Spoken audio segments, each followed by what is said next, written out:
Tecnocast, o podcast do Tecnoblog.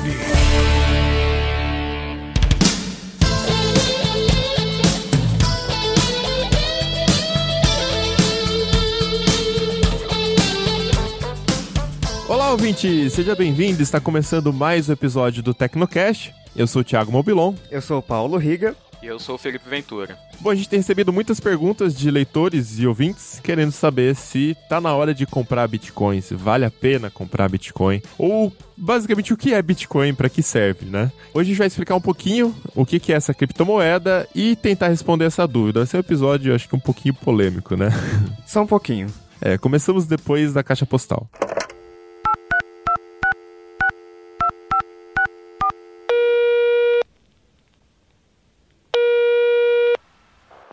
Caixa postal do Tecnocast. Você tem novas mensagens?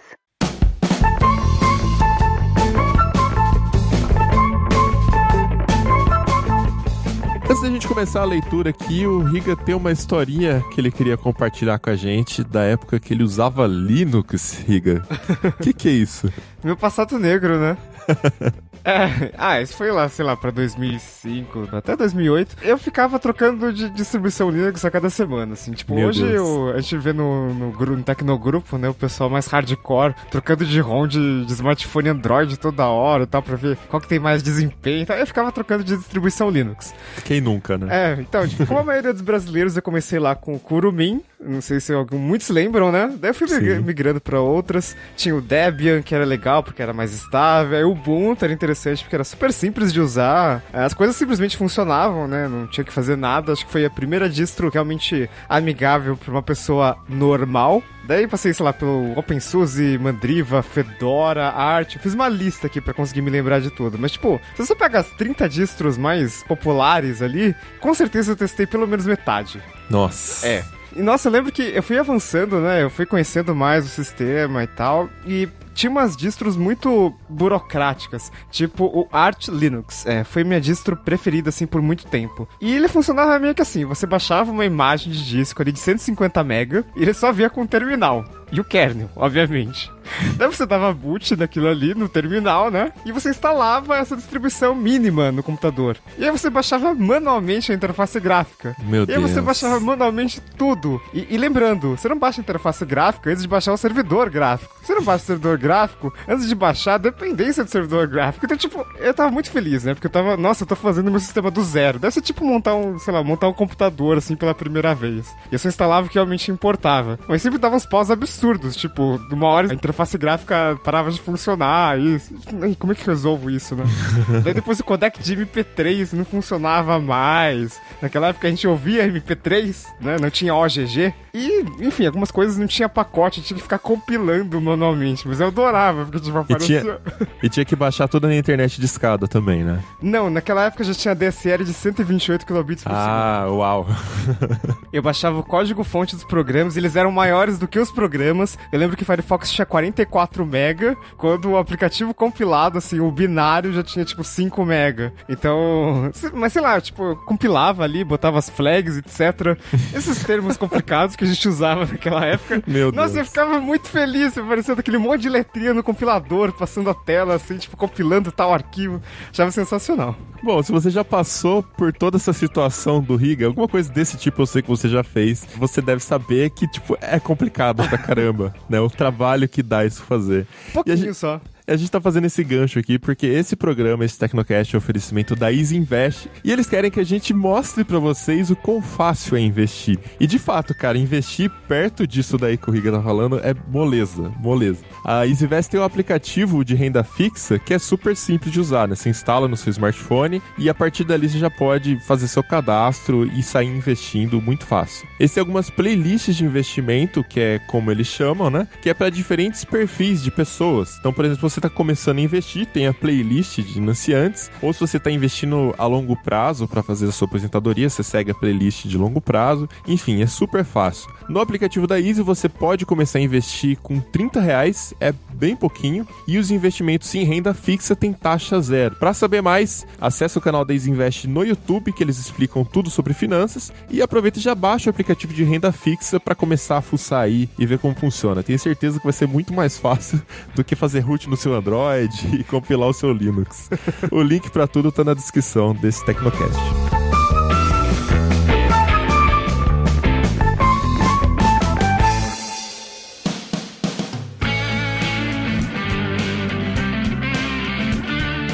Leitura de e-mails do Tecnocast. Se você não quiser acompanhar, pode pular o episódio para 14 minutos e 46 segundos. Então vamos lá, Riga, qual que é a primeira mensagem de hoje aí? O primeiro comentário que a gente tem aqui é do Molinex. Ele diz assim: o problema é que a maior parte dos navegadores top hoje já usam a base do Chromium como back-end, tipo Opera, Vivaldi e muitos outros, além do próprio Chrome. E a realidade é que usam porque a qualidade do Brink ou da V8 é incomparável. Blink é o motor, né, de HTML, V8 é o JavaScript. Por exemplo, o Opera já era para estar morto há muito tempo, pela quantidade de usuários e se tivesse que correr atrás de criar um navegador só com código próprio. E graças ao Chromium, eles têm um back-end pronto e de qualidade, e podem investir no front-end, né, na interface e colocar os diferenciais que os usuários do Opera curtem. Ele comenta mais um pouco e resume assim: eu vejo 2 desfechos pra essa história. Ele cita o Opera como o melhor navegador do mundo, só pra deixar claro. Ou todo mundo vai usar um back-end baseado no Chromium e apenas investir na interface com o usuário pra tentar oferecer algum diferencial, ou alguém vai criar um novo motor melhor do que o Blink é hoje. Era o Gecko, depois veio o WebKit, hoje a gente tem o Blink e a tendência é surgir algo melhor.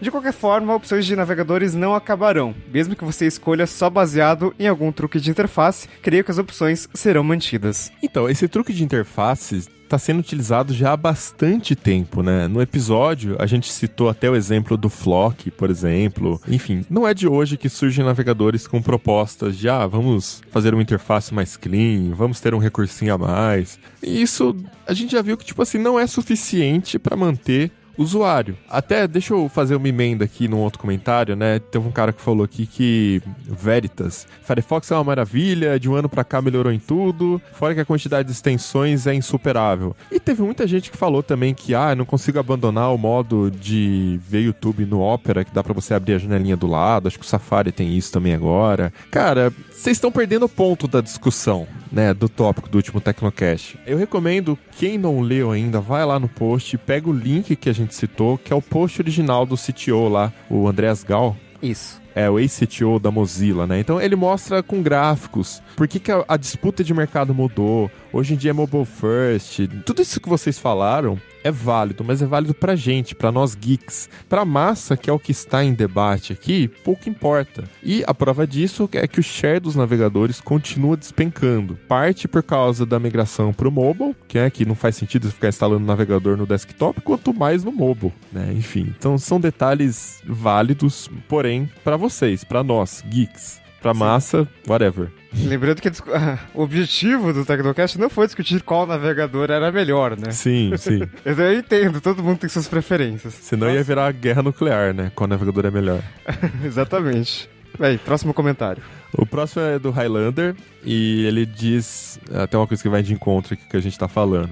Eu acho que o uso da minha esposa é um bom exemplo do que os navegadores representam hoje para o mainstream. A minha esposa usava o notebook para acessar Facebook, Netflix e Instagram pelo navegador, mas abandonou completamente por causa que ela parou de usar o notebook, né? Ela começou a usar tudo no smartphone. Daí que o smartphone quebrou e, como estamos com dinheiro muito curto, deixamos para depois a compra de um outro. Acontece que depois que ela acostumou a usar os apps no smartphone, ela não queria mais voltar a usar o navegador no notebook. Mas eu expliquei pra ela que hoje em dia existem apps também no notebook, dá pra você instalar Facebook e tal. E ele instalou o Netflix e o Facebook no notebook pra facilitar para ela. E agora ela tá usando sem problemas. Os apps em questão são atalhos do Chrome posicionados exatamente no meio da tela, que abrem direto as páginas de Facebook, Netflix e Instagram. E já abre logado na conta dela. E em cada um dos atalhos, eu troquei o ícone do Chrome pelo ícone do respectivo app, né? Do Instagram. Nossa, mano, isso é tipo o que a gente fazia lá pro tio lá. Ah, eu não sei usar esse Firefox aqui. E a gente botava lá o tema do Internet Explorer no Firefox e trocava o ícone do... Nossa, essa é a versão 2.0 disso.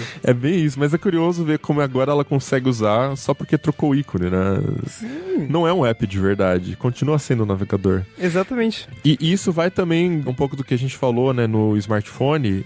O navegador no smartphone, ele acaba sendo mais uma feature, ele não é o produto principal. Ele é uma feature dentro de um app, porque as pessoas não têm mais saco para abrir navegador e digitar endereço. Elas fazem isso quando elas vão fazer uma busca no Google, enfim, e olha lá, porque muitas vezes você busca no Facebook, tipo, deixa eu ver até que hora fica aberta a hamburgueria X. Você nem entra no Google mais para isso, né? Você usa o Facebook. Então o comportamento do usuário mudou bastante e é muito por isso que a guerra dos navegadores está acabando. Não é porque um é melhor que o outro, porque um tem mais uns recursos melhores do que o outro. Isso tanto faz pra massa. É, até porque o Safari é o melhor de todos. E o último comentário aqui é do JN Marcos, e ele diz o seguinte: não concordo com a possibilidade de fim de outros navegadores diferente do Chrome. Um ponto para isso é a adoção de padrões de tecnologia. Hoje os navegadores são desenvolvidos buscando implementar os padrões da W3C. Mais correto seria padrão estabelecido no dia a dia. Ou seja, não há problema de incompatibilidade como existia na época de domínio do Internet Explorer.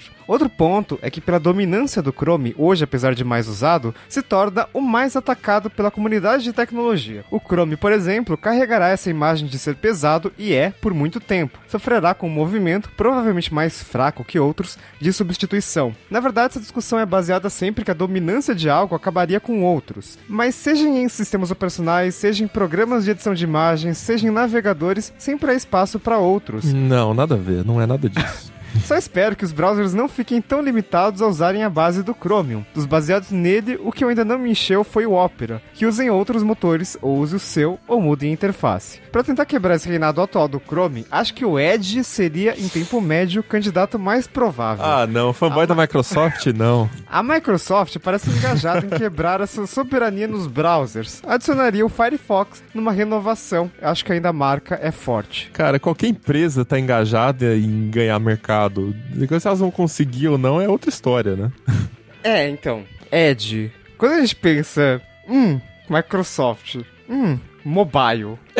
Esse é o ponto. É tipo, por isso que eu não vejo o Edge, sabe? A gente tem que lembrar que mais da metade da internet é mobile. Desktop, a gente tá usando, sabe? A gente usa essas coisas velhas aqui, com teclado separado do negócio, teclado físico, que tem um monitor grande, um monitor desnecessariamente grande. Assim, não sabe? A gente trabalha nessas coisas super antigas, mas a gente não é mais a maioria. Tanto é que o Google tá otimizando tudo para mobile. Eles tiraram lá aquele recurso que carregava automaticamente os resultados, né, quando você digitava, porque no mobile aquilo não faz sentido. No desktop faz sentido. Mas a partir do momento que o mobile já é a maioria, sim. Ok. Isso é um detalhe importante, né? O smartphone, ele democratizou bastante o acesso à tecnologia. Antigamente, computador, hardware, era uma coisa muito de geek, muita coisa de quem tinha dinheiro para comprar também. E smartphone, hoje em dia, sabe, qualquer um compra, parcela em 15 vezes no cartão das Casas Bahia, sabe? Então ele democratizou muito. Então não dá mais pra você nivelar as coisas com base no que os geeks estão fazendo,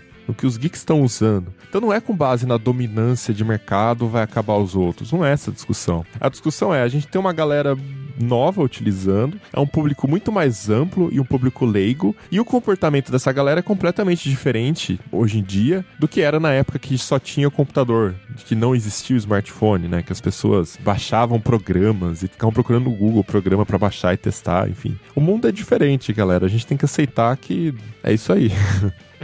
Às vezes eu acho que a capacidade dessa nossa comunidade de tecnologia ela é muito superestimada, sabe? No sentido de que, a gente vai ter um movimento para substituir o Chrome e a gente vai influenciar todas as pessoas lá a mudarem, sei lá, pro Opera, que é melhor, é mais rápido, consome menos RAM. E, tipo, principalmente nesse cenário que a gente citou no Tecnocast, eu acho que não vale ficar repetindo todos os nossos argumentos. Cara, em 2004 eu lembro que a gente formou um grupinho nos fóruns de tecnologia, que era dominantes na época na internet, pra convencer todo mundo a utilizar o Yahoo Messenger no lugar do MSN Messenger. Porque, nossa, era muito melhor, a gente testava a chamada de áudio pra ver qual era melhor, de vídeo qual era melhor. E a gente formou esse grupo pra evangelizar os familiares, os amigos e até dentro dos fóruns, né? A galera engajou de verdade, mas quando que o Yahoo Messenger dominou alguma coisa? Nossa, cara, isso é muito WhatsApp versus Telegram, cara. Olha aí. Isso não acaba nunca no mundo da tecnologia. Eu pensei no Telegram a cada segundo que você falava. Realmente o Telegram é bem superior ao WhatsApp, menos em número de pessoas. Pois é. Bom, bora pra pauta? Bora lá.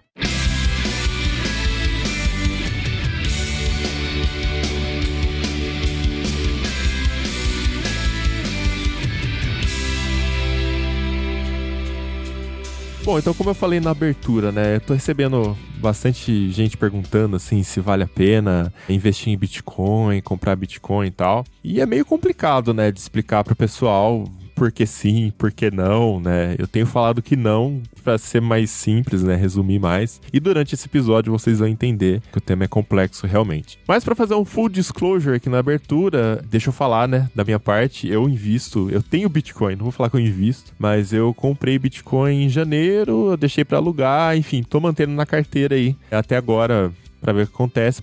Sei lá, porque eu sou entusiasta mesmo, não tenho nenhuma grandes pretensões em cima disso. Queria saber de vocês também aí, o que vocês estão fazendo de experiência com Bitcoin? Estão minerando? Compraram? Não, mas eu não tô minerando porque eu não tenho uma usina nuclear em casa, mas eu comprei alguns bitcoins faz alguns meses, então não estou trilionário com a valorização dos bitcoins, porque, exatamente, eu queria saber o que era, enfim, tá pra alugar, não vendi, minhas posições estão lá, e é um dinheiro, botei uns trocados que, assim, não me fariam falta se Bitcoin acabasse amanhã. Então, eu tenho bitcoins, mas eu não recomendo que você também tenha. Basicamente é isso. Tá. Bem, eu também tenho bitcoins, mas é uma quantidade pequena, bem pequena, era só mesmo pra experimentar, saber mais, que isso eu comprei lá em 2014. É uma quantidade muito pequena. Eita! Eu não valorizo. Tá rico? Não, é realmente uma quantidade bem pequena. Era só mesmo pra conhecer mais a moeda. Eu não sou exatamente investidor, mas eu detenho uma participação bem pequena dos 20 a galera compra de moedas que vai ter. O pessoal tem Bitcoin há tipo 3, 4, 5 anos, é por isso todo mundo no Tecnoblog tem MacBook, iPhone. Olha! Quase todo mundo. Os caras tudo rico. Eu vou começar a pagar o salário em Bitcoin também. Vale mais que barra de ouro. Meu, eu quero em Bitcoin Cash. Que tá valorizando bastante, por enquanto. Então, eu comprei pouco, acho que eu comprei $100 na época, até abro aqui, não tem problema nenhum, porque realmente foi só pra especular, né? Comprei em dezembro, eu acho que eu paguei na época que tava valendo uns $800 ou $700 a Bitcoin. E aí tem um site que é uma exchange que chama Poloniex, né, que aí você vai lá e deixa a sua moeda para alugar. Tem um robô que você configura e esse robô fica lá alugando a moeda automaticamente. E aí o que é aluguel de moeda? Pessoas que estão interessadas em ficar comprando e vendendo, né? Para fazer dinheiro nessa especulação. Ela vem lá, ela não precisa ter a moeda no bolso. Ela aluga de você por uma taxinha de juros baixa e ela faz essa compra, essa revenda aí. Então, é engraçado que a moeda já valorizou tanto que eu investi $100 e só com aluguel eu já ganhei em dólares, eu já ganhei $80, né? Que a moeda triplicou, quase quadruplicou de valor desde a época que eu comprei. Mas enfim, não é um investimento. Vamos vender tudo aqui, jogar tipo tesouro direto, ações, vamos vender tudo, vou ter que comprar tudo em Bitcoin. Não, eu ia falar o contrário, eu vou vender a Bitcoin pra comprar a coisa certa, né? Mas enfim, antes da gente entrar, né, na explicação aqui de se vale comprar Bitcoin, se é investimento, se não é investimento, a gente vai falar bastante de economia hoje também, então é um episódio pra você ouvir prestando atenção no episódio, né? Não faz outra coisa enquanto ouve, porque vai ser mais complexo. Eu acho que vale também a gente dar uma explicação inicial pra quem é leigo, porque tenho certeza que muita gente vai chegar aqui pra tentar entender se vale a pena comprar ou não. Tem muita gente perguntando. Então, vamos lá, Riga, dá uma explicação básica pra gente aí do que é essa tal de Bitcoin, o que é blockchain, como é que funciona essa parada aí? Bitcoin é uma criptomoeda, é uma das milhares de criptomoedas que existem. Só no CoinMarketCap, que mostra lá o valor das criptomoedas, tem 1.037 criptomoedas diferentes. Mas o Bitcoin foi a primeira moeda descentralizada, ela foi criada em 2009, né? O lançamento dela foi em 2009 e, assim, o que é uma criptomoeda? Basicamente é uma moeda digital, ou seja, não tem uma moeda física, Bitcoin, igual tem em todas as notícias de Bitcoin, sabe? Você vê aquela moeda com um B. Não, aquilo não existe, mas é legal para ilustrar. E nessa moeda, a criptografia é usada para confirmar as transações e controlar alguns aspectos da moeda. Por exemplo, quem que é o dono daquela moeda, né? Quem que pode usar aquela moeda, quantas moedas vão ser criadas no total, enfim. Todo o processamento por trás do Bitcoin é usado por causa da criptografia. Sempre que você faz uma transação no Bitcoin, essa transação ela é verificada pelos mineradores, né? Daí que vem o termo minerar Bitcoin, e depois vai para o blockchain, que é uma das grandes invenções que tá todo mundo falando, enfim, todas as grandes empresas, bancos adotando blockchain, enfim. E blockchain nada mais é do que um banco de dados que registra tudo isso, enfim, e sempre que um minerador consegue registrar essa transação no blockchain, ou seja, sempre que o minerador verifica essa transação, ele ganha as taxas, né, e ele ganha possíveis novos bitcoins que serão emitidos. Então, é assim que se ganha, entre aspas, dinheiro com o Bitcoin. Basicamente, você tem que pensar assim, se você for fazer uma transação por um PayPal da vida, você tem uma pessoa de um lado, uma pessoa do outro lado, e você tem o PayPal no meio que faz o papel de registrar o dinheiro, saiu daqui e foi para ali. Então isso evita que o dinheiro seja duplicado, que tenha uma cópia do dinheiro no seu computador e outro dinheiro no computador da outra pessoa quando você transfere, né? O dinheiro não se multiplica. A Bitcoin é uma forma descentralizada de fazer isso. Não tem uma pessoa ali no meio fazendo esse registro, né? Esse livro de caixa aí das transações. Porém, na blockchain, que fica descentralizado, espalhado em todos os computadores que estão fazendo mineração, tá lá registrado essa transação, sem precisar de alguém controlando isso lá no meio. E foi a primeira vez que isso foi possível sem um banco central, sem um PayPal, sem uma Visa aí no meio. Isso. Para fazer essas transações, para registrar essas transações, os mineradores cobram umas taxas, e isso tem algumas implicações que a gente vai falar depois, mas basicamente o Bitcoin tem um limite de transações por segundo e, assim, se você paga pouca taxa, você pode escolher quanta taxa você vai pagar, mas, assim, prioridade de quem paga mais. Isso tem algumas implicações. O processo de compra, para quem não quer minerar, né? Se você não quer comprar 50 mil placas de vídeo e criar uma usina nuclear no quintal da sua casa, você pode comprar bitcoins que já foram emitidos, comprar bitcoins de pessoas que têm bitcoin, né? O processo é basicamente o mesmo se você fosse comprar, sei lá, uma ação de uma empresa. Então você se cadastra numa, entre aspas, corretora, que a gente chama de exchange, ou, enfim, uma corretora de bitcoins. E aí você pega o seu dinheiro de verdade, entre aspas, seu real, seu dólar, seu euro, manda pra lá, da sua conta, e troca isso por bitcoins ou alguma outra moeda, alguma outra criptomoeda. E para fazer com que a Bitcoin não inunde o mercado e não vire uma coisa que não vale nada, ela tem uma programação que ela vai liberando aos pouquinhos as moedas no mercado. E ela libera conforme os mineradores estão lá, deixando as placas de vídeo fazendo o processamento da hash lá da blockchain. Como vai liberando aos poucos, as pessoas costumam defender, aí entra o primeiro mito da Bitcoin, né? Os defensores da Bitcoin dizem que a moeda só vai valorizar porque tá cada vez mais difícil fazer o processamento e liberar novas Bitcoins. Então, em teoria, vai ter cada vez menos moeda entrando no mercado por causa disso, similar ao ouro, né? Que é cada vez mais difícil você extrair e ter uma quantidade limitada no mercado. O valor continua subindo, então pode comprar, que é o investimento certo. A gente chega aqui no primeiro mito, na primeira polêmica desse episódio. Não é um investimento certo por causa disso. Quando as pessoas falam isso, elas estão levando em consideração apenas a questão da oferta. A escassez da oferta, a escassez do produto. Só que elas não levam em conta a questão da demanda. Essa é a parte mais importante na precificação de qualquer produto. Não importa quantos produtos você tem no mercado. Se ninguém está interessado naquele produto, ele não vale nada, né? Então, quando os leitores do Tecnoblog perguntam pra gente, cara, qual que é a lógica de um Bitcoin tá valendo agora, nesse momento, $3.400? Cara, não tem lógica nenhuma. Não existe nenhum fator intrínseco que diga que a Bitcoin vale $3.400. Ela tá valendo isso porque tem muita gente interessada em comprar e existe um volume X de moeda em circulação. Como a demanda tá muito alta, o preço da Bitcoin está subindo. Só que quem tá acompanhando já deu pra perceber que é muito volátil isso, né? Tem momentos de queda e de alta. Recentemente, o valor da moeda despencou de $2.500 para $1.000 e poucos, agora subiu em uma semana, já foi a 3.400 de novo, enfim. Então, pra quem fala, nossa, mas as ações da Petrobras têm muita volatilidade, porque elas ficam subindo, caindo. Se você considerar o Bitcoin, não é tão volátil assim. Não.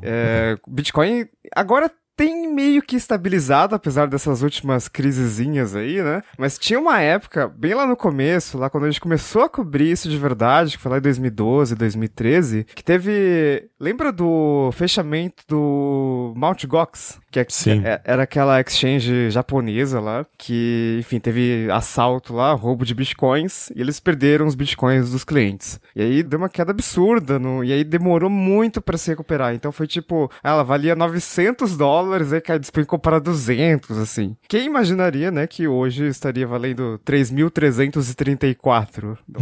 Talvez quando a gente publicar esse Tecnocast, ele for ao ar, talvez pode estar valendo, sei lá, 2.000 e pode estar valendo 4.000.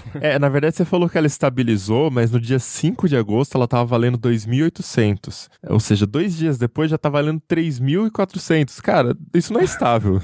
Isso é dólares ainda, sabe? Tem que converter para real depois. Mas não é tipo... dobrando de valor ou caindo pela metade, sabe?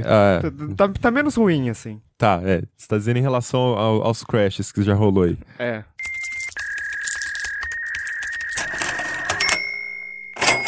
Bom, a questão da comparação com o ouro é legal até porque tem essa palavra minerar, né? Então, o pessoal faz muito paralelo com o ouro. Só que a demanda pelo ouro só aumenta porque ele é um bem físico e ele pode ser útil para outras coisas que a Bitcoin não é. A Bitcoin é só um programa virtual, ela não serve pra nada. Tudo bem que não é nada disso que define o preço do ouro. O ouro não custa caro porque tem um fabricante de tecnologia que usa o ouro num circuito. Não é por isso que o ouro é caro. Ele é caro porque ele é palpável, ele é bonito e ele é um símbolo milenar, assim, de um metal precioso que vale muito dinheiro. Quem tem ouro tá ostentando. É uma forma de você mostrar pro mundo que você é ricaço, né? Então não é à toa que o rapper usa dente de ouro pra mostrar que ele é foda, que ele é rico. Você nunca vai conseguir usar um dente de Bitcoin, por exemplo, né? Então... Nossa. Mas que diabo de exemplo? Sei lá. Tipo, ouro você ostenta, Bitcoin não tem como você ostentar, né? Então, esse é o ponto da diferença do valor de um bem físico de um bem virtual. Além disso, também não tem como você inventar mais ouro, né? A Bitcoin é uma moeda nova e é uma moeda que tem algumas limitações tecnológicas. Então, nada garante que num futuro próximo não surja uma moeda que vá suprir aí esses problemas da Bitcoin e que vire a queridinha do momento e aí a Bitcoin possa desvalorizar por causa disso. Tanto que a dominância do Bitcoin vem caindo, né? O Felipe Ventura até publicou um texto quando teve um problema com o Ether, né? Do Ethereum. E a dominância do Bitcoin, quando você vê o gráfico, no começo era assim, 90% de todas as criptomoedas era Bitcoin. Assim, só se falava em Bitcoin. Não existia. Tinha Litecoin, mas todo mundo... Era um negócio meio, sabe? As pessoas não davam muita bola para aquilo. E ultimamente... outras criptomoedas têm conseguido espaço, como o próprio Litecoin, né? Depois que ativaram o Segwit, que a gente vai falar depois, e o Ethereum também, né? Sim, tem uma outra que chama XRP, da Ripple, que já está sendo adotada por grandes bancos. O Santander, por exemplo, já está usando. E é uma forma que eles encontraram de fazer transferências internacionais com segurança, com maior velocidade e tal. Então já estão surgindo várias iniciativas, por isso que falam muito da blockchain, né? A blockchain é uma coisa muito foda, muito poderosa e tal. Só que é um pouco arriscado você simplesmente assumir que pronto, Bitcoin é o futuro e todo mundo vai adotar, então vamos comprar e deixar todas as nossas economias em Bitcoin que a gente vai estar garantido, vai ser milionário. Não é assim que funciona, sabe?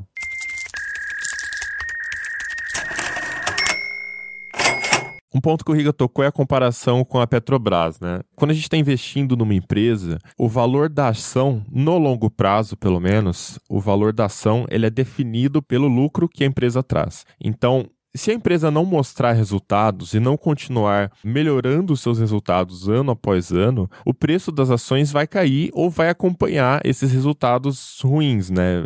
Fica mais ou menos ali no mesmo nível. É lógico que existem distorções, né? Como, por exemplo, na época da bolha das .com, as empresas de tecnologia estavam, tipo, muito valorizadas porque as pessoas estavam no hype de que, esse é o futuro, as ações de tecnologia são o futuro, empresas de internet são o futuro e tal. Então ficou super valorizado. Só que depois veio a correção, porque essas empresas não estavam dando lucro. E aí, né, foi quando ocorreu o crash e caiu todos os preços das ações. Então você percebe que no longo prazo existe essa correção no preço, na cotação da ação, em torno do lucro que a empresa está dando. Outro caso mais recente que a gente pode citar aqui foi com as empresas do Ike Batista, né, que criaram um puta hype aqui no Brasil. A mídia inteira tava falando para você comprar o OGX, para você comprar as ações do grupo do Ike Batista. Tinha documentário, Ike Batista no Fantástico mostrando o porto dele, enfim. Virou um puta hype e todo mundo começou a comprar porque achou que ia ser super lucrativo, que era um negócio sólido e tudo mais. E quando as empresas começaram a operar, o grupo de petróleo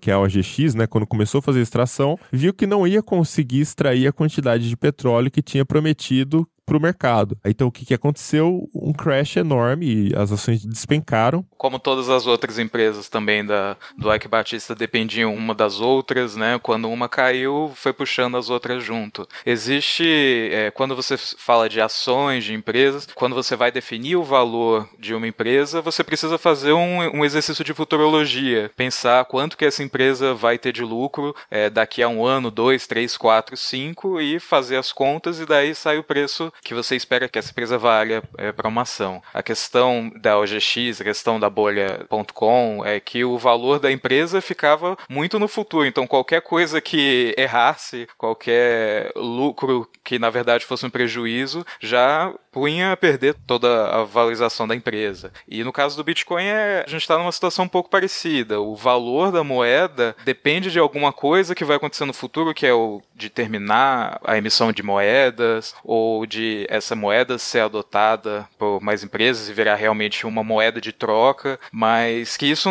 a gente não vê acontecendo. Por enquanto, a gente só vê o lado de especulação. E esse ponto é muito importante, né? A expectativa do futuro de ser adotado por mais pessoas, que nem você falou agora, é uma das coisas que está fazendo a moeda valorizar muito. Só que se você for pensar, essa ideia de você comprar um ativo e de você trazer mais pessoas pro ativo, esperando que no futuro mais pessoas vão entrar e vão valorizar, é meio parecido com um esquema de pirâmide, né? Vixe, falando que o Bitcoin é uma pirâmide.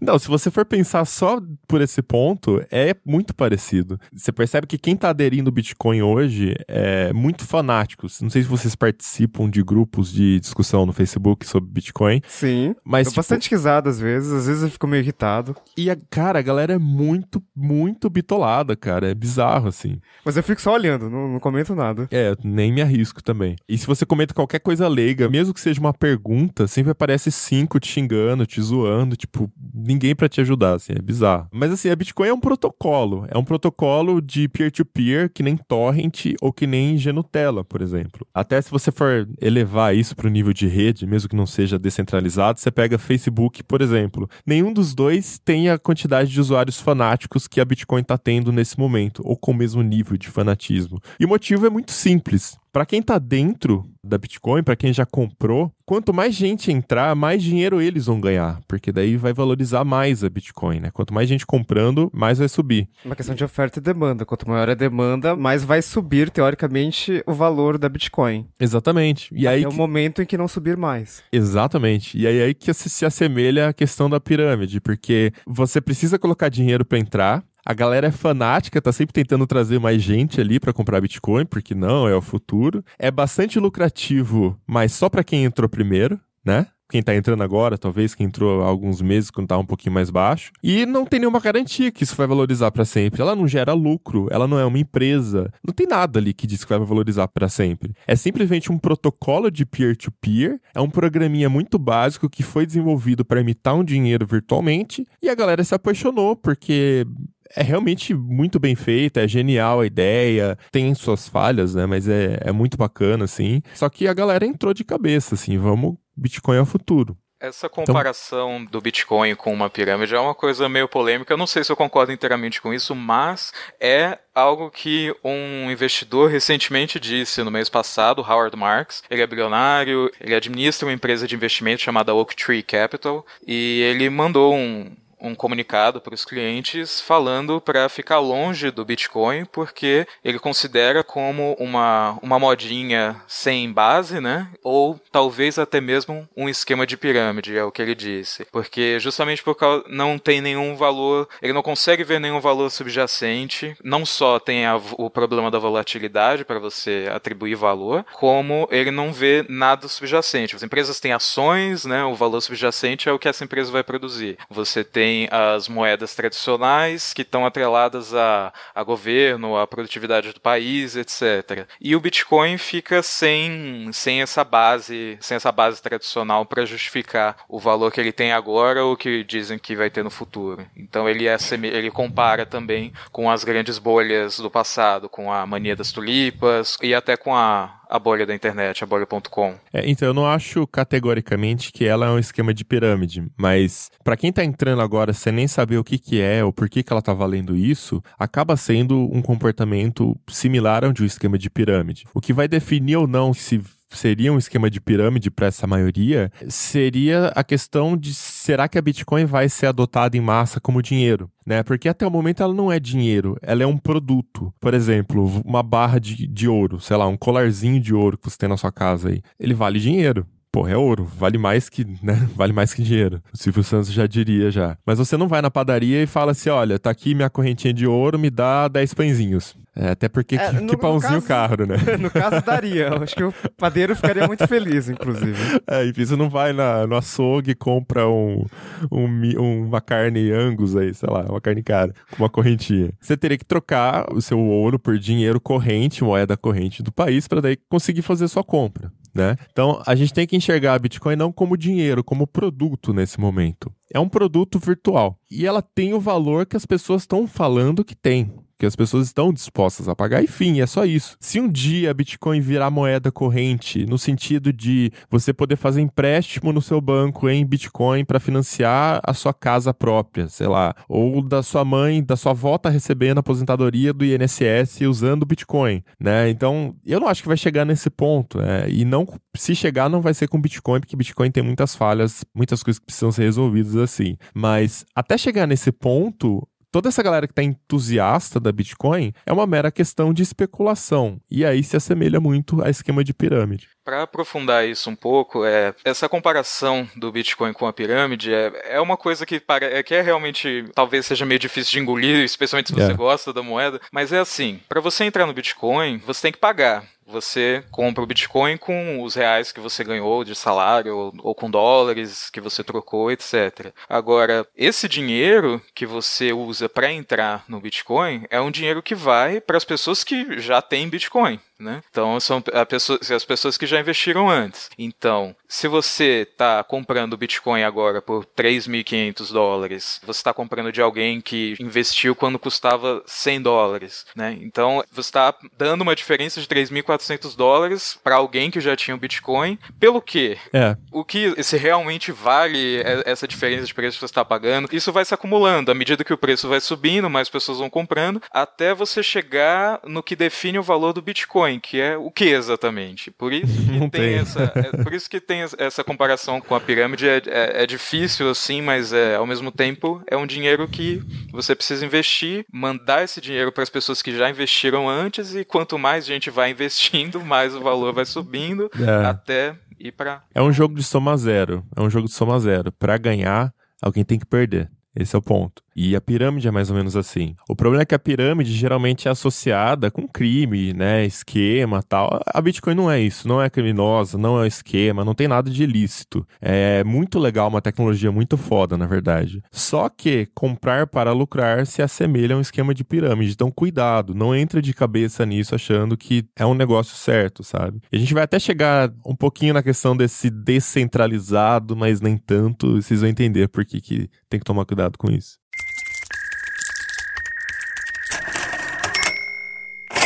Como eu tinha dito, o investidor Howard Marks ele comparou o Bitcoin com o esquema de pirâmide, e ele também fez comparação com algumas bolhas clássicas que aconteceram há muito tempo, que uma delas é a mania das tulipas. Isso aconteceu na Holanda, no século XVII, e que as pessoas ficaram inicialmente encantadas com uma variedade de tulipa que tinha listras de cores diferentes, listras brancas em cima da cor da flor, e ela tinha sido recentemente implementada na Europa, ela é nativa da Ásia. E as pessoas começaram a ficar interessadas, ela começou a ganhar um valor muito alto, e como ela tem um ciclo que elas só se desenvolvem durante 2 semanas, e como tinha um interesse muito grande nessa flor, as pessoas acabaram comprando a promessa de que eu poderia pegar essa flor daqui a 6 meses, daqui a 1 ano. Contratos para ter a flor, né? Exatamente. Você não tinha flor de fato, você comprava... Você talvez tivesse o bulbo, ou se você não tinha o bulbo, você tinha o contrato para ter a flor no futuro. O valor dessas flores cresceu tanto que alguns bulbos dessa tulipa com as listras, que são causadas por um vírus, por isso que é tão raro, esses bulbos eram trocados por terrenos. Então era algo que realmente valia muito. E com o tempo as pessoas começaram a investir nesses contratos de tulipas. Até que em determinado momento, em 1636, o valor desses contratos começou a subir sem qualquer controle, e por várias questões históricas, que a Europa estava no meio de uma guerra, da Guerra dos 30 Anos, por causa de leis que foram promulgadas na época, e por causa do desinteresse dos investidores, do desinteresse repentino, e o valor foi aumentando no final de 1636, até simplesmente despencar no começo de 37. Aí é que a bolha explodiu. Essa é uma das... A primeira bolha da história, né? Exato, essa é a primeira bolha registrada da história. E um detalhe é que, tipo assim, as pessoas compravam o direito de ter uma tulipa, né? Esse contrato. Tinha gente que não tinha nem dinheiro, ela só ia lá, negociava o contrato e já revendia o contrato na mesma hora e lucrava com a diferença. Então, a pessoa já estava entrando nisso porque, vai continuar valorizando. Todo mundo quer tulipa, né? Então, é parecido aqui, né, com o caso da Bitcoin, né? Todo mundo quer tulipa. Todo mundo vai querer tulipa. Engraçado. A versão moderna disso seria, tipo, a bolha do telefone fixo? Porque as pessoas compravam contratos de telefone fixo. Todo mundo quer telefone fixo, enfim. E eu lembro que as pessoas colocavam isso no imposto de renda, assim. Eu tenho essa linha de telefone fixo.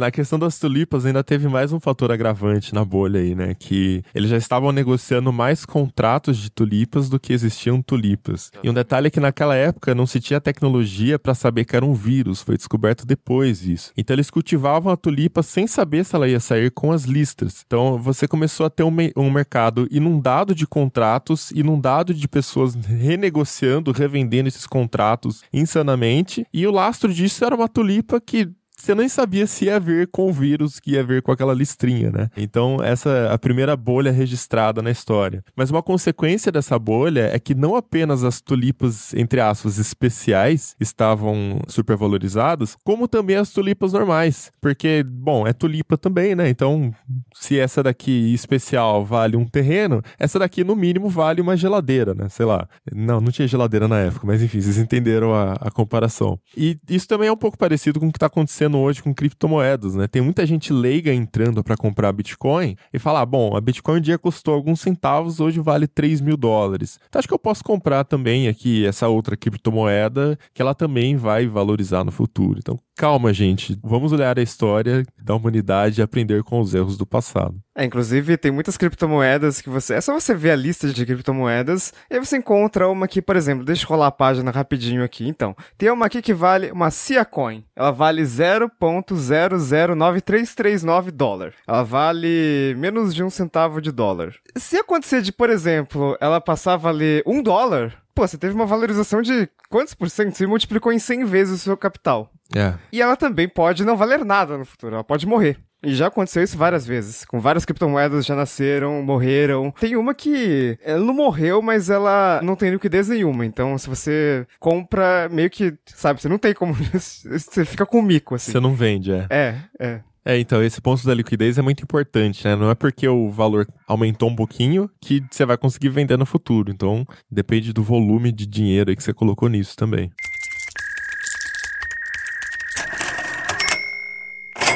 Bom, então a gente já sabe que para Bitcoin valer muito no futuro, a gente precisa que ela seja adotada em massa, não só por entusiastas e nerds, mas também pela sua avó recebendo do INSS e pela padaria que vai aceitar receber o pagamento em Bitcoin, tá? Então, esse é o único jeito de essa escassez definir algum valor nessa transação. Ela tem que ter aumento de demanda. A Bitcoin, uma das argumentações de que ela seria o futuro das moedas e a solução dos problemas do mundo é a questão da inflação. A inflação, uma explicação bem rápida aqui, basicamente é o aumento do preço dos produtos e ele também acontece pela oferta e demanda. Uma consequência básica da inflação, uma coisa que gera inflação, é quando você tem muito dinheiro em circulação no mercado. Então, quando o governo vai lá, por exemplo, liga as máquinas, imprime muito dinheiro e coloca dinheiro no mercado, isso gera inflação porque mais gente vai ter dinheiro no bolso, esse dinheiro no bolso vai virar consumo, você vai comprar leite, você vai comprar gasolina, você vai, enfim, máquina de lavar, e esse consumo vai aumentar o preço dos produtos, né? A maior demanda, maior o preço do produto. A gente tem na história muitos governos, isso desde a Grécia, do Império de Roma, que não tinham até conhecimento técnico com relação a isso, mas que simplesmente ligavam as máquinas de dinheiro para pagar suas contas, né? No Brasil, até recentemente, isso aconteceu também. E a consequência disso é que o dinheiro perde valor. Sim, uma forma muito mais eficiente, por exemplo, seria numa Mega Sena da virada. Você tem um prêmio lá de 200 milhões, só dividir entre 200 milhões de brasileiros, dá 1 milhão pra todo mundo e beleza, sabe? Tipo, você não precisa ficar imprimindo dinheiro, só jogar uma Mega Sena da virada aí. Ótima matemática, né? Mas é tipo isso, tem gente que fala, tipo assim, pô, então para resolver o problema da pobreza do país é só o governo imprimir dinheiro pra todo mundo. Ei, ninguém mais é pobre. Não, eu pensava, acho que quando, sei lá, eu tinha 8, 9 anos, e aí parecia ser uma coisa de dívida externa, o governo tá devendo não sei o que lá. Porque tinha uma época que era assim, tudo era a dívida externa, e não sei o que lá, e etc. Eu não entendia muito bem daquilo ali, obviamente, né? Não sabia economia. Mas assim, o governo, ele é dono da Casa da Moeda. Casa da Moeda imprime dinheiro. Então é tipo aquela criança, sabe? Que o pai fala: poxa, filho, mas eu não tenho dinheiro pra comprar esse brinquedo aqui. Então vai lá no caixa eletrônico que tem mais, sabe? É bem isso, cara. E pra quem não viveu o suficiente ainda pra ver a época de hiperinflação, na minha infância, que era a época que era o cruzeiro, um carro custava, sei lá, 50 milhões de cruzeiros. E não era carro tipo BMW, não, que nem existia isso no Brasil na época. Era tipo Elba, Escort, né? 50 milhões de cruzeiros. Um saquinho de arroz, 1 quilo de arroz, era na casa dos milhares, sei lá, 50 mil cruzeiros, um saquinho de arroz. Porque o governo era extremamente endividado, o país quebrado, e isso desde a época dos militares, né, até antes, o governo tinha esse costume de simplesmente abrir a torneira, imprimir dinheiro pra caramba pra pagar contas. O que acontecia isso? Resultava na desvalorização do valor do dinheiro. Na época dos réis, por exemplo, né, início do século XX, a gente tinha uma nota que valia 1 milhão de réis. Uma nota, uma cédula. A marcação dos preços na época também era tão alta como era na época do cruzeiro, que o pessoal, para não ficar tão difícil de falar, né, tantos milhões e não sei quantos mil, inventou esse conto, né? Então 1 milhão de réis era um conto de réis. E é por isso que a gente fala até hoje conto para várias coisas. Tipo, quanto você pagou naquilo lá? 10 conto. Tipo, vem dessa época. E aí, como é muito difícil você fazer cálculos, eu vou comprar um pão e ele custa 50 milhões de não sei o quê. Assim, no Zimbábue teve uma inflação absurda, assim, de alguns milhões %. Então, assim, você tinha uma nota de 100 milhões de dólares zimbabuanos e não dava pra comprar nada. Não dava pra comprar nada.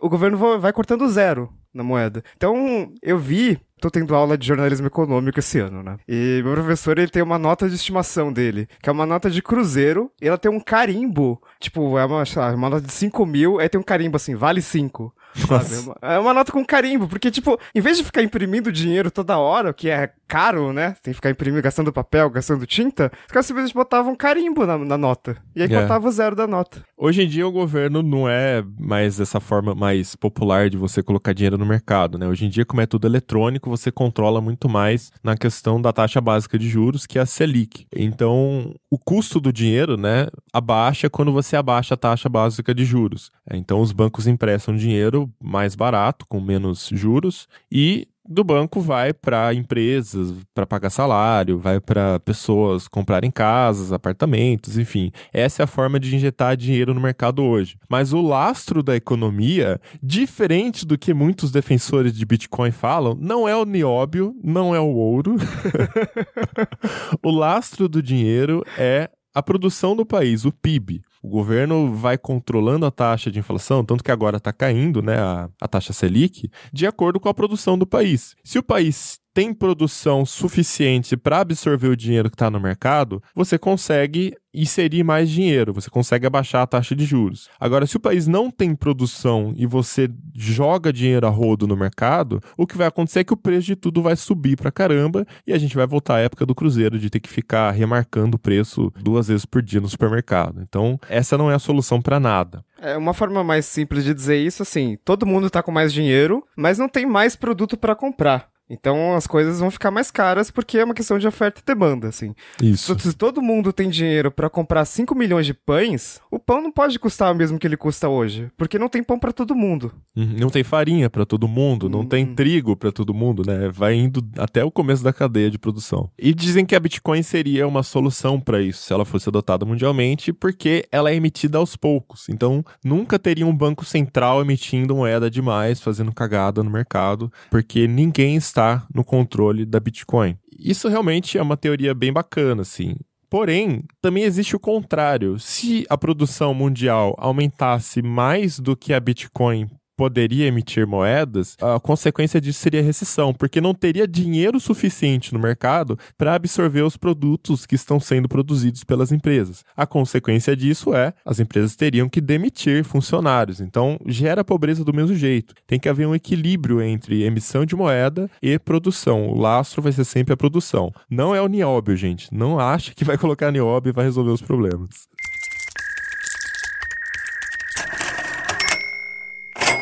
Tem um exemplo muito legal no mundo real, que a gente já teve uma moeda mundial que tinha mais ou menos essa característica da Bitcoin. Na verdade, cada país continuou tendo a sua moeda corrente, mas no fim do século XIX, lá para 1870, se eu não me engano, foi implementado o padrão ouro.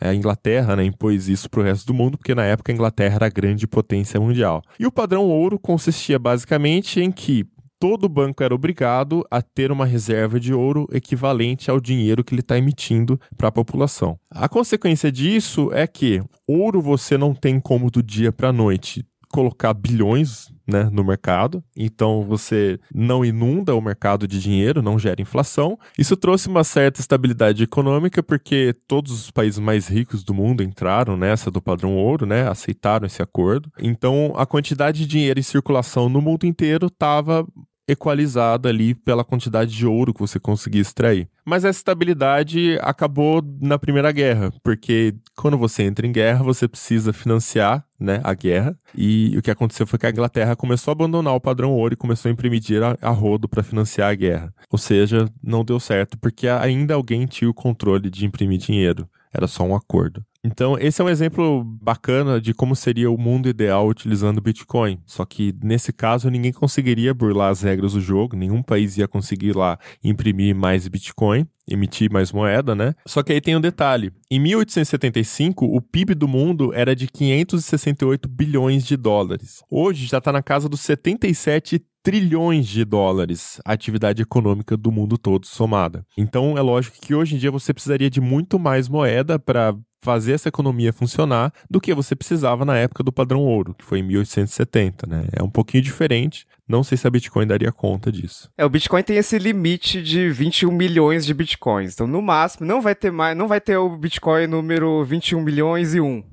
O máximo que vai ter emitidos. Isso não é um número assim, alguém foi lá e colocou, acho que 21 milhões é um número legal, né? É dinheiro pra caramba, então vamos botar aí 21 milhões. Não, é porque pelos cálculos, pela criptografia, chega no limite, ela vai crescendo cada vez menos, assim, né? Quando o minerador vai lá e consegue minerar um bloco, ele ganha uma recompensa por isso. Só que essa recompensa ela vai diminuindo pela metade a cada 4 anos. E pelos cálculos, lá pro ano 2140, não vai mais ter, que recompensa para quem minerar esse bloco. Por isso chega nesse limite de 21 milhões. E aí a gente diz que o Bitcoin é uma moeda de natureza deflacionária, né? Porque tem o limite físico só que o valor das coisas ele vai aumentando com o tempo, porque você tem que aumentar a quantidade, o PIB do mundo vai aumentando. Então, para representar isso, você tem que dividir cada vez mais o Bitcoin. Por isso tem os satoshis lá. Então, por exemplo, um Bitcoin ele vale, sei lá, 3.300 dólares. Mas imagina que ele, sei lá, é a moeda mundial, né? A gente tá no ano 2180, não tem mais Bitcoin sendo emitido, ele virou, todo mundo tá usando Bitcoin, assim, no dia a dia, e ninguém mais tem carteira com moedas e cédulas. Essa moeda vai ter que valer muito mais para que a gente consiga fazer uma compra, porque senão, sabe, não tem dinheiro suficiente para todo mundo, para representar essas compras. E sim, a solução no caso da Bitcoin seria fracionar a moeda, né? Assim como a gente tem os centavos, a gente tem no caso da Bitcoin os satoshis, que é 0, só que a diferença da Bitcoin é que o satoshi vai até 8 casas decimais depois do zero. Então, um Bitcoin equivale a 100 milhões de satoshis, que seria o centavo da Bitcoin. Então, nessa conta, a Bitcoin, mesmo só tendo 21 milhões de Bitcoins no mercado, você começa a precificar em satoshi os produtos. Então, 21 milhões vezes 100 milhões de satoshis, a gente chega ao número final de 2 quatrilhões, 100 trilhões é até difícil de falar. 2 quatrilhões e 100 trilhões de satoshis. Esse é o volume máximo de Bitcoin que a gente consegue ter em circulação no mercado, né? Se a gente começar a precificar as coisas em um satoshi, que seria o centavo, né, da Bitcoin, a gente chega nesse número. Será que isso é suficiente? Essa é a questão. Talvez fosse suficiente hoje em dia, né? Como eu falei, 77 trilhões é o PIB do mundo. Agora, em 2100 e não sei do que lá, vai saber, né? A gente tem que entender que, tipo assim, a evolução da produtividade é exponencial. A gente tem máquinas, a gente tem inteligência artificial chegando. Então, isso aí vai crescer cada vez mais. E é ótimo. Porque quanto mais PIB, mais dinheiro para todo mundo, né? Para dividir. Essa é uma das críticas que o Bitcoin vem recebendo há algum tempo, de que ela é inerentemente deflacionária. Quer dizer, existe um estoque fixo de moedas, né? Vai ter um estoque fixo de moedas no futuro, mas você vai precisar basicamente dividir esse estoque cada vez mais para que ele possa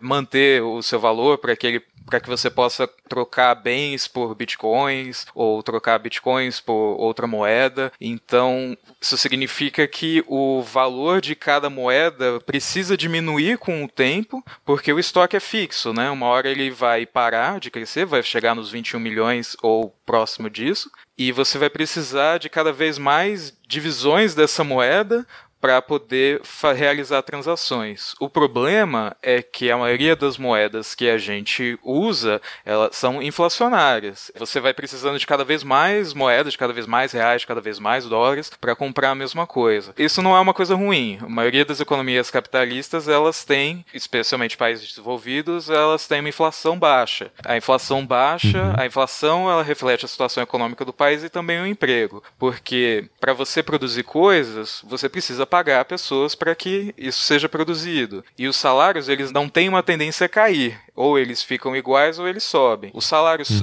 quando o salário cai, aí é que você costuma ter a deflação. É porque a crise está tão ruim, o país está numa situação tão ruim que as empresas são obrigadas a baixar preço. E elas baixam preço porque as pessoas estão desempregadas, estão gastando menos, etc. Então a deflação para um economista é geralmente uma notícia ruim. É uma notícia de que a economia está indo muito mal. E aí o Bitcoin, ele tem uma tendência deflacionária. Ele o valor, como o estoque dele vai ser fixo, está aumentando, mas vai ser fixo, você vai precisar de cada vez mais moedas, de cada vez mais divisões desse mesmo estoque de moedas para poder trocar por bens, etc. Então, ver o Bitcoin como uma moeda de troca se torna difícil quando você olha para esse lado deflacionário, mas como uma forma de investimento, etc., aí já são outros 500. É por sua conta e risco. Tanto que recentemente, na verdade há muitos anos, o Japão vem tentando combater a deflação no país, né? Porque o Banco Central, inclusive, adotou uma taxa de juros negativa. Então a gente, nossa Selic tá muito alta, tá 9,25. Lá é tipo menos 0,1. Porque e deflação é ruim pelo simples fato de que, se existe uma deflação, a economia não gira. Porque, pensa, se você deixar o seu dinheiro parado, assim, embaixo do colchão, ele tá valorizando. Yeah. Então por que eu vou gastar meu dinheiro, sabe? Sei lá, abrindo uma nova sorveteria. Eu posso simplesmente deixar ele aqui e ele vai estar rendendo. E tem aquele ditado, né, que a inflação, ela premia os poupadores, no caso quem está deixando dinheiro no colchão, e ela prejudica os devedores. Então o cara que está devendo, ele está devendo no dinheiro do passado, que era mais caro do que o dinheiro de agora. Então é sempre ruim fazer dívida, sempre ruim para a empresa que precisa fazer empréstimo para investir em produção, para melhorar o maquinário, para contratar mais gente. Então isso trava a economia, você evita ao máximo pedir empréstimo, porque aquela dívida aumenta, a inflação está tendo deflação, a dívida vai estar sempre maior, e você evita de gastar, porque o dinheiro vale mais se você guardar e comprar amanhã. Aí você vai guardar até a sua camiseta rasgar, né, por exemplo. Você, em vez de comprar hoje, você espera mais 6 meses, que vai estar mais barato, por exemplo. Eu acho muito legal essa questão deflacionária do Bitcoin, de, por exemplo, a gente ter o risco de, sei lá, não conseguir representar um bem pelo valor em Bitcoin. Porque, por exemplo, vai acabar com essa palhaçada de as empresas venderem coisas a R$1,99, a R$7,99, a R$4,49 e vai arredondar tudo essa merda. Não tem como mais. Porque não vai ter como representar. Sensacional.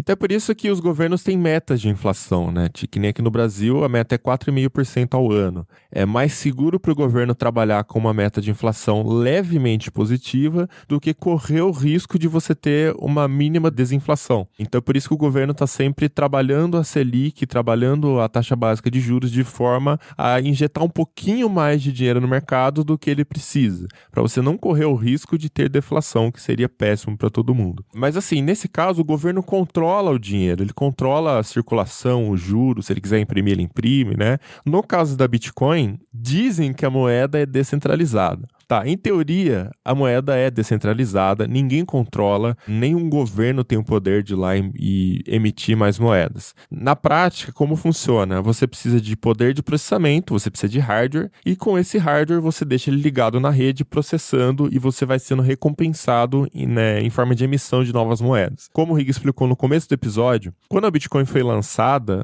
era muito mais fácil, e isso está ficando cada vez mais difícil, que é para cada vez emitir menos moeda no mercado e ter esse efeito de controlar a inflação. Até porque, por exemplo, a capacidade de processamento dos computadores, ela vai aumentando de acordo com o tempo. Então imagina que se você tem um computador quântico, você pode, vou emitir agora minhas 21 milhões de bitcoins. Não é assim que funciona. Tem que ser um negócio mais controlado. Então assim, teoricamente é descentralizado, até quase que tecnicamente, mas na hora que a gente vai na prática, já arrumaram forma de centralizar o poder da Bitcoin. Porque a lógica é simples, não tem um limite de moeda por pessoa. Quem tem mais dinheiro para comprar mais poder de processamento, controla a rede. Olha aí, então é descentralizado, porém nem tanto. É descentralizado, só que não.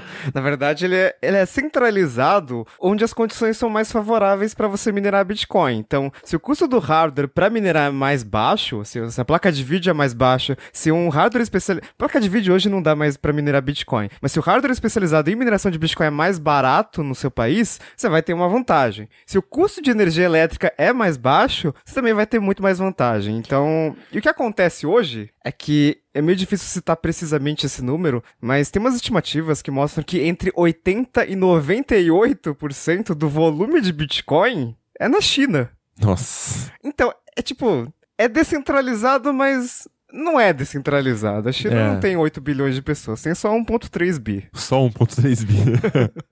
Mas aí que tá, né?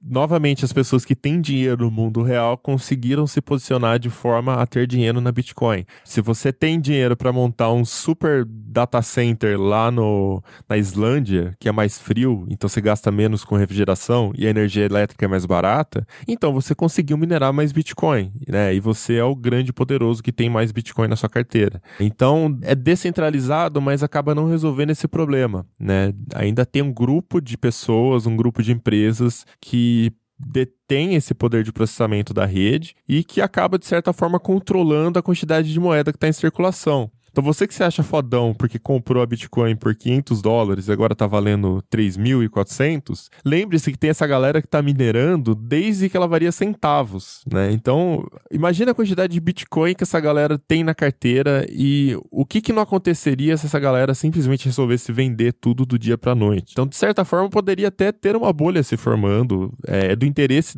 de quem tem muita moeda, segurar a moeda ao máximo na carteira até que ela se valorize ao máximo, para um dia vender e realizar os lucros. Só que a gente nunca sabe quando isso vai acontecer. E se esse grupo começar a vender hoje, você, espertão, que entrou aqui no final da pirâmide achando que entende de futuro, que a Bitcoin é o futuro, perderia dinheiro, porque ela ia despencar e não tem nada que diga que a Bitcoin vale X ou Y.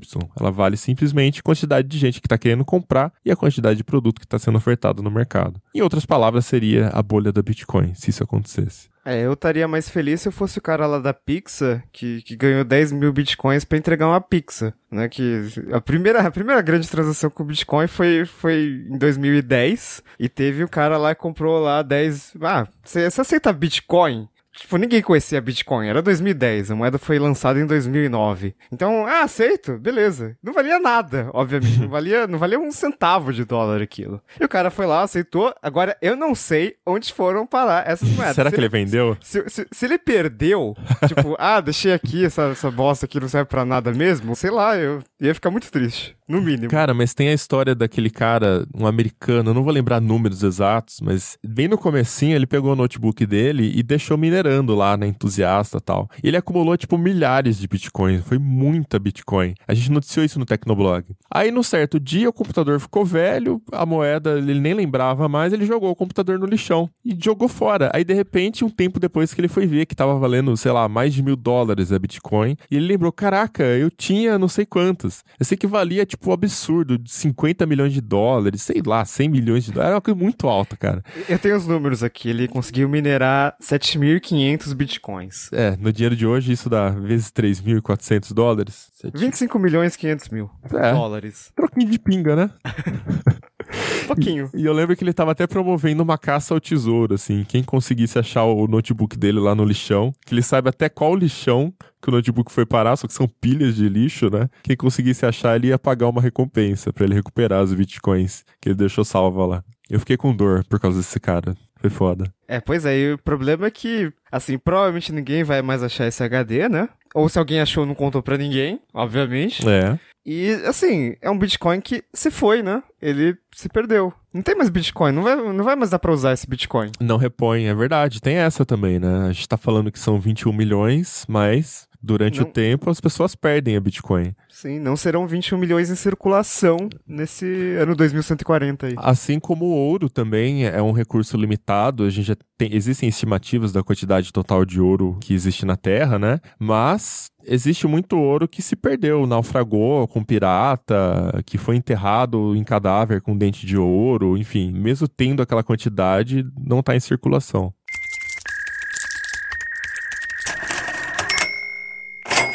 Outro ponto dessa parte de controlar a rede, né, esses grupos que controlam o poder de processamento, eles também têm mais poder de influência quando você chega na parte de tomar decisões sobre o futuro do protocolo, né? O Riga vai poder explicar isso melhor aí, que aconteceu recentemente com o Bitcoin Cash, mas basicamente como eles controlam o poder de processamento, eles têm mais poder de voto, e é óbvio que eles vão acabar defendendo seus próprios interesses nessas atualizações. Sim, o Bitcoin é uma democracia.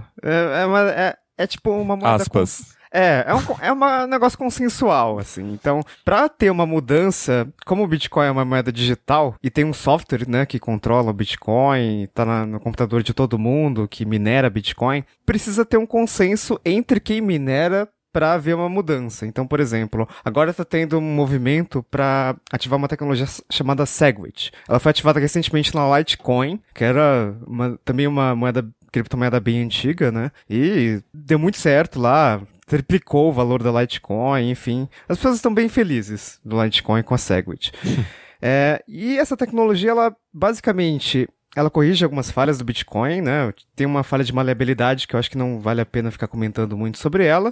E tem também uma questão que, assim, hoje, para você fazer uma transação em Bitcoins, você depende muito dos mineradores, né? Então, você faz uma transação, você paga uma taxa ali e a taxa vai lá para os mineradores para confirmar a sua transação. Se não houvesse a confirmação, é como se você não tivesse feito, sabe? Então, quanto mais alto você paga de taxa, mais rápido a transação vai ser processada. Isso é importante porque o Bitcoin ele tem um limite de transações, né? Tem um limite de blocos ali. Blocos são liberados só a cada 10 minutos. Cada bloco só chega no máximo 2.000 transações. Então, na prática, você consegue no máximo ali 7 transações por segundo. E 7 transações por segundo é nada, né? É muito pouco. Tipo, a Visa processa... A capacidade da VisaNet é 56.000 transações por segundo. E, ok, tudo bem, cartão de crédito, né? Uma coisa meio um pouco diferente. Mas o fato é, como ele tem esse limite e o Bitcoin tá ficando mais popular, assim, você tem que pagar taxas cada vez mais altas para que a sua transação consiga ser processada. Porque senão ela vai ficar lá indefinidamente, assim, e você nunca vai conseguir terminar a sua transação. Então... se você for ver o gráfico, tem um site muito legal que mostra estatísticas de blockchain, de Bitcoin, e você vê ali o gráfico, é tipo, ultimamente as taxas têm sido de $45. Cara, eu pago R$7. Se eu não tivesse uma conta digital, eu pagaria R$7, R$8 no TED. Por que eu vou pagar $45 pra fazer uma mísera transação por Bitcoin? Cara, isso não faz, é muito caro. É muito caro. E essa Segwit, ela aumenta essa capacidade de transações, ela permite que uma rede secundária, entre aspas, também processe essas transações e faça transações instantâneas. Isso, teoricamente, poderia melhorar aí a adoção do Bitcoin, porque, sei lá, vai que você tá num restaurante e você paga com Bitcoin. Você pode fazer uma transação, assim, na hora. Hoje você precisa esperar um pouquinho até que a transação seja confirmada. E aí, tipo, sabe, você não pode ficar 2 minutos na fila lá do restaurante esperando pagar, né? Porque é impraticável. Imagina que você coloca seu cartão de crédito lá na máquina da Cielo, processando. Daqui a 3 minutos aparece a confirmação. Não, tipo, ninguém ia gastar, né, cara? Você tem que deixar pra pagar antes de comer, né? Você deixa lá pagando enquanto você almoça. Exatamente. Então, e aí tem um problema, né? Porque pra que uma mudança seja aprovada, os mineradores têm que aprovar. E isso meio que tira o dinheiro dos mineradores, né? Porque tem uma rede secundária, isso também diminui as taxas de transação ali, vocês passam a ganhar menos, então não é lá muito legal. É o equivalente virtual dos bancos do mundo real que cobram 20% de juro, 200% de juro do cartão de crédito. Tipo isso. Sim. Não tá no interesse deles abaixar os juros, porque é lucrativo pra eles. Sim, e aí como tem que haver um consenso, se deu um problema, né? Então, por exemplo, se tiver um consenso entre todos os mineradores ali, tudo bem, a mudança é implementada e, enfim, nada acontece, tudo continua lindo e maravilhoso. Achei que você ia falar nada acontece, feijoada. Mas se tiver um quase consenso do tipo, sei lá, 70% achou legal e 30% não achou legal. Não, a gente não vai adotar isso aí é ruim, a gente não vai atualizar e não vai colocar esse recurso no nosso software de mineração. O que vai acontecer? Essas moedas que não suportam essa tecnologia, elas não vão ser reconhecidas pela outra moeda, entendeu? Então, na prática, você passa a ter 2 moedas diferentes. Uhum. E o que acontece? Como elas surgiram a partir de uma mesma moeda, ou seja, a partir de um mesmo blockchain, você passa a ter 2 vezes aquela moeda. Então se você tinha um Bitcoin, você passa a ter, por exemplo, o que aconteceu agora, um Bitcoin Cash também. Mas, né, um Bitcoin não vale a mesma coisa que um Bitcoin Cash. Então não é como, nossa, do dia pra noite eu dobrei meu dinheiro. Tipo, não é assim que funciona. Mas você tem a mesma quantidade de moeda nas 2 moedas. Isso é uma coisa meio que estranha, porque... Mas peraí, o Bitcoin não tinha um limite de moedas? Então por que eu posso criar uma nova moeda, sabe? E o Bitcoin Cash, na verdade, está tendo um valor, né? Ele está passando a valer $300. Então, imagina que se isso fosse uma moeda só, por exemplo, o Bitcoin estaria valendo 3.700. Não, mas na prática viram 2 moedas separadas, né? Sim, na prática vira 2 moedas separadas. Mas como você tem agora a mesma quantidade de moedas nas 2, meio que você imprimiu dinheiro. Ah, entendi. Você ganhou dinheiro automaticamente. Sim. Se você conseguir vender essa moeda nova no mercado a um preço bom, né? Esse sim é muito importante. Sim. Você não tem o dinheiro até o momento que você saca ele, né? Tipo, eu não queria contar isso pra vocês, mas aquele número ali que parece no seu internet banking é uma ilusão, que não existe, até o momento que você saca ele. Só que se todo mundo sacar, tcharam, não vai ter dinheiro pra todo mundo, porque aquele dinheiro não existe. Exato. Mas aí que tá, o que a gente pode resumir de toda essa explicação, de todo esse podcast, desse Tecnocast, é que não tem como saber, é muito complicado você chegar a investir na Bitcoin e esquecer o seu dinheiro lá e achar que, tipo, tá aqui, é o futuro, é a nova moeda, só vai valorizar. Cara, isso é balela, é mito, não caia nessa. Tem muita coisa acontecendo em torno da Bitcoin, em torno de blockchain, de criptomoeda. É um mercado que tá em ascensão, é uma tecnologia relativamente nova, tem muitos entusiastas, a mídia tá dando muita atenção a isso. Só que assim, se você quer entrar nessa, você tem que tá todo dia acompanhando o que está acontecendo. E é muito mais arriscado do que você comprar ações, por exemplo, porque é puramente especulação, né? Quando você compra uma ação de um banco, sei lá, o Itaú, por exemplo, da vida, Bradesco, sei lá, qualquer um, você analisa lá, você faz análise fundamentalista, você olha os números da empresa, você vê, ó, tá distribuindo esse tanto de lucro, você olha a governança da empresa, a empresa tá crescendo, fez investimento nisso, ano que vem a previsão é isso, você tem uma certa segurança. Você pode esquecer mais ou menos o que tá acontecendo no dia a dia, porque no dia a dia é só especulador que tá lá operando. Quem tá comprando para ser sócio é longo prazo, conforme vai tendo mais lucro, o valor da ação vai continuar aumentando, vai continuar valorizando. Então, para você que é sócio, tá ótimo. No caso do Bitcoin, não, é loucura. Você tem que ficar o tempo todo de olho e tem um detalhe, o mercado não fecha, é 24 horas por dia, né? Então tem mais essa ainda, diferente das ações que tem horário para funcionar, né? Sim, sempre que eu publico alguma coisa sobre Bitcoin que envolve cotação, meu cérebro dá um nó, porque se fosse de uma empresa, sei lá, a Apple fechou o dia anterior ali, né, a $550, e agora abriu a 600... Tipo, o Bitcoin não, sabe, não fecha, então a gente tem que falar, nas últimas 24 horas teve essa variação, ou nos últimos 7 dias, porque, assim, enquanto a gente tá aqui fazendo transação, a China tá dormindo, e se a China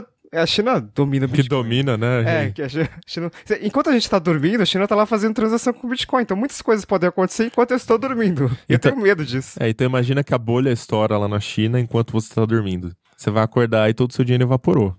Sim. Esse é o problema. E, enfim, tem muita questão técnica também. Até a gente sofre na hora de escrever esses textos, esses artigos, para explicar essa questão do fork, do SegWit. É muito complexo. Então, galera que é leiga, nem arrisca, cara. Sério, vai aprender ações que é mais fácil e mais seguro do que Bitcoin. Não vem em busca de dinheiro fácil, porque se tem uma coisa que inunda de dinheiro fácil é pirâmide, né? Vide Telex Free, né? A quantidade de gente que não caiu na Telex Free, você nem entender por que funcionava, como é que funcionava. Mas se você comprou Bitcoins por causa desse episódio e ficou trilionário, aí você compartilha um pouco do dinheiro com a gente. Isso, minha carteira tá na descrição do Tecnocast aí. 1XAB4D52 igual. Tem que inventar um Bitly de carteira Bitcoin, né? Eu acho que já tem.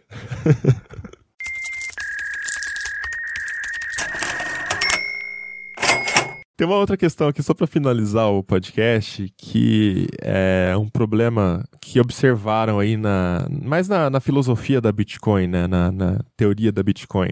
A distribuição de dinheiro hoje de bancos centrais, né, é em forma de pirâmide. Começa lá em cima do governo para as grandes empresas, para os grandes bancos, e vai sendo distribuído esse dinheiro em forma de empréstimo, em forma de salário e tudo mais, até chegar na população, até chegar ou não nos mais pobres, né? Isso gera o problema de desigualdade e tal. E no caso da Bitcoin, apesar dela querer mudar isso, ela não conseguiu. Porque ainda quem tem mais Bitcoin é quem tinha mais dólares para comprar hardware e começar a minerar, ou quem foi muito sortudo, muito geek, de estar lá desde o começo operando Bitcoin, né? Colocando placa de vídeo para processar Bitcoin. Então, da mesma forma, o Bitcoin continua fazendo essa distribuição em forma de pirâmide, né? Começa lá em cima de quem já tem mais dinheiro, de quem tem mais poder de processamento, até chegar aqui nós, meros mortais, que estamos discutindo agora aos $3.400 se vale a pena você comprar uma Bitcoin. Então, tem um texto muito legal de um cara chamado Daniel Jeffries, né?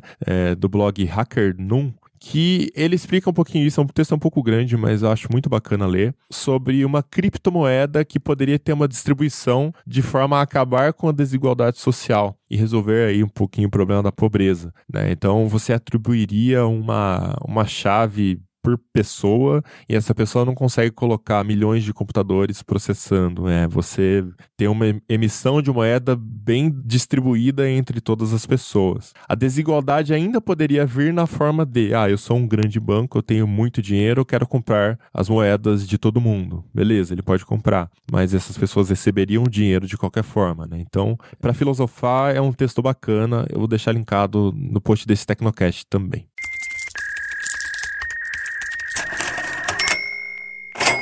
Bom, eu acho que a gente meio que concorda, assim, que blockchain tá sendo muito adotada. Quando eu fui na IBM, faz 2 semanas, o negócio era tipo, blockchain. Porque blockchain,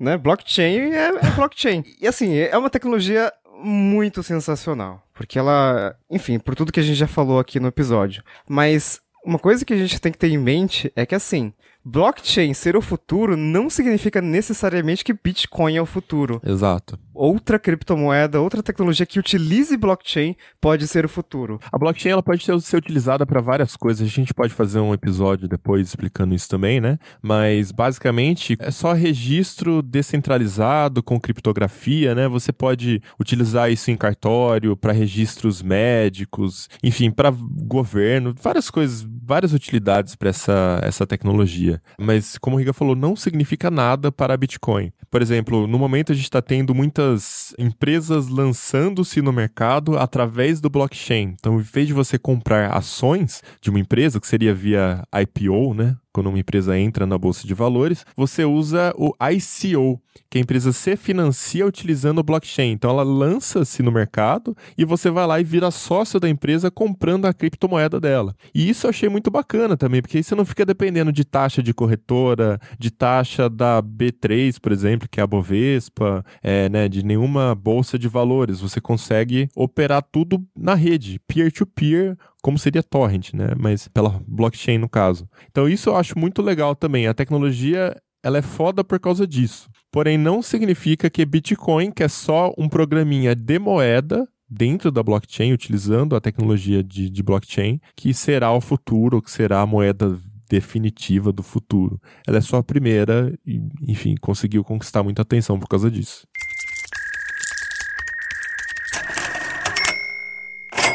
Bom, então é isso, a gente vai chegando ao final aqui deste episódio polêmico do Tecnocast. Xinga a gente, manda a sua opinião, manda a sua dúvida se ficou alguma coisa em aberto aí. Eu sei que é um tema bastante complexo. Economia já é complexo, né? Ainda economia com criptografia descentralizada, blockchain, hash. Enfim, tecnocast@tecnoblog.net. A gente tenta tirar suas dúvidas na próxima caixa postal. E se você quiser continuar conversando com a gente nas redes sociais, eu sou @mobilon, @Paulo Riga, @VenturaFelipe. A gente fica por aqui, mas voltamos com outro episódio daqui 15 dias. Até lá! Falou! Tchau!